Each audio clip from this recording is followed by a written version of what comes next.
Adam here with Brooksaw Antiques. Today we have this 1912 Underwood No.5 antique desktop typewriter. I'm going to show you how to use the functions and make sure they all work. This is the ultimate classic, most popular desktop typewriter of all time. Dominated the market for decades. Came out, was the first visible writer that you see what you type, versus the Remington blind writer where it prints from underneath and you have to feed the paper to see what you type. So this came out, revolutionized the market, and this thing is absolutely beautiful and functions great. Up top is the adjustable paper guide. This helps you guide the page in straight. I'm going to line that up with the edge of the paper finger here, and these two paper fingers need to be on the edge of the page in order for it to feed properly. You can adjust them, but right now it's where I want it almost. I'm going to move that a little bit. So if you don't have it adjusted right, it won't feed that paper through that correctly. And the margins are up front here. This is your left margin. So we want to make sure that that is in between the two paper fingers, and you just pinch it to move it like this.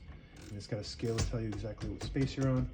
And this is your right margin, and it's right where we want it. But if you wanted it closer to the middle, you move it like that.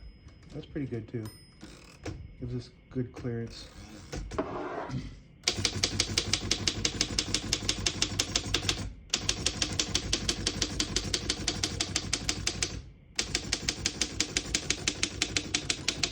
Once you hear the bell, you're at the end of the margin. You hit this line space, gets it back to the beginning, and skips 1, 2, or 3 spaces. Right now we have it on single, but if you want double, you just flip this switch forward. It skips 2, 1 more, it skips 3. That works good. We're going to keep that on single and finish typing.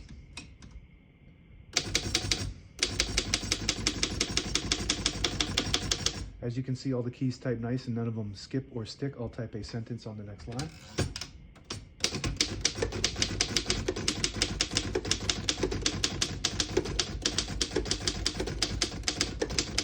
Beautiful typing machine, over 110 years old, and it still works perfectly. Very reliable typewriter. Feels like this thing's never going to jam up. It'll probably last forever if you take care of it. Since it's already 110 years old, it can go another lifetime or two.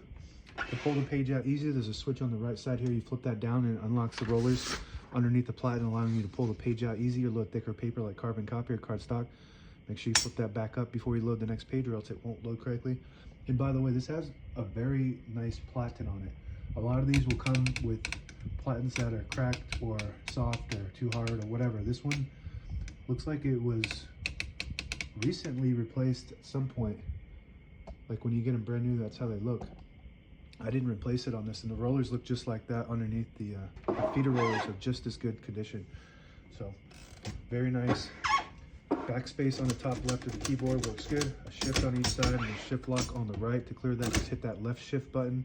Got a tab on the top right. So this has a manual set tab in the back here, and then you just pull down these little tabs here and move them where you want them and lock them in on the teeth there. And it's got a scale to tell you exactly what space you're on, and you just hit that tab button and it stops at each one of those. Good. And this is the color selector or your color shifter. Right now we have it on the left. So it's printing the top portion of the ribbon. And if you shift it to the right, it'll print the bottom portion of the ribbon. So if you have a dual color ribbon, it'll print red on the bottom. Right now we have a solid black, so you can actually double use your ribbon by switching that when you use the top. And this back here, this lever will shift it to the middle, which prints no ink at all. It just leaves a stencil for copying purposes. So if you have one of these, and I don't know if you can see it. If you have one of these and it's not printing right, so just unlock it like this, that little switch behind there, and then you can use the color shifter. On the right side of the key machine is the ribbon ratchet or ribbon reverse. Right now all the brand new ribbons loaded on the left, so it's pulling to the right. So you pull it out to pull to the right. You push it in like this to pull to the left. And if you have one of these and it's not printing right, it's not pulling right, then you just need to change this, and you can wind it up. This is a ribbon ratchet, and it pulls from underneath. So you pull it out and to pull to the right. And this little mechanism here will tighten or loosen your mainspring, which is the spring that pulls the carriage, and that's more of a maintenance situation. So we're not going to do that right now. And on the left side is the carriage release. There's a carriage release on the, or this is the left side. On the right side there's a carriage release right on the top there. And this, the left carriage release is right in front of the knob on the left. Very smooth, by the way. Really like the smoothness of that. And this little lever here, if you lift it up, it disables the spacing so you can get to an exact spot on the page. You push it down, you get the clicks. Each one of those clicks is one space. And that's it. Now available on eBay or Etsy. Search Brooksaw Antiques.